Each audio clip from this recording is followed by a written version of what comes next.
कि मौलाना फजलुर रहमान साहब रह गए, उनकी हमेशा की बचपन की ख्वाहिश है कि वो वज़ीर आज़म बने, तो उनकी ज़रा सियासी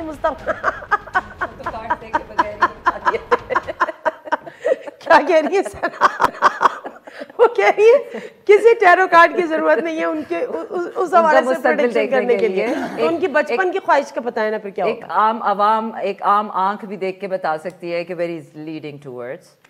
मौलाना फजलुर रहमान साहब की जो ज़िंदगी है अभी आने वाली, मैंने पहले भी एक शो में प्रेडिक्शन की थी कि बहुत मसाइल का शिकार रहेंगे। अच्छा, वो जो इक़्तिदार वो हासिल करना चाह रहे हैं वो शायद उनके नसीब में। कभी पार्लियामेंटेरियन भी दोबारा बन सकेंगे? चले वज़ीर आज़म तो बहुत बड़े हो जाते हैं। According to my tarot cards, intention का सेट होना, राइट होना बहुत ज़रूरी होता है किसी मकसद को पाने के लिए। तो जब आपकी इंटेंशन ठीक नहीं होती है तो universe doesn't give you that thing.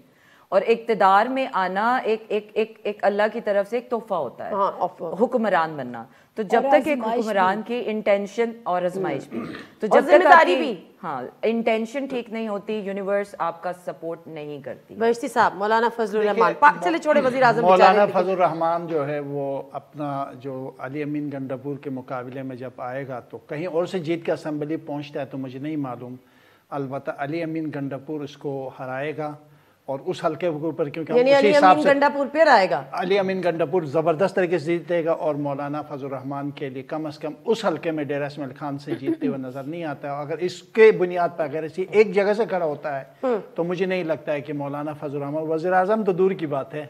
मैं तो पार्लियामेंटेरियन पे आ गई, मैं तो खुद ही अपने आप को बैक ऑफ कर लिया। मैंने कहा ये मैंने बहुत बड़ा सवाल कर लिया है, लेकिन उनकी बचपन की ख्वाहिश थी तो मैंने कहा पूछना। ख्वाहिश तो हर इंसान की होती है, ख्वाहिश के ऊपर हम कुछ नहीं कह सकते, मगर ये कि फिलहाल ये ख्वाहिश उसकी ख्यालात में ही रहेगी। हर जुम्मे से इतवार अपने पसंदीदा प्रोग्राम खबर से खबर को YouTube चैनल पर देखने के लिए डॉन न्यूज़ के ऑफिशियल YouTube चैनल पर आएं, सब्सक्राइब करें और बेल आइकन भी प्रेस करें।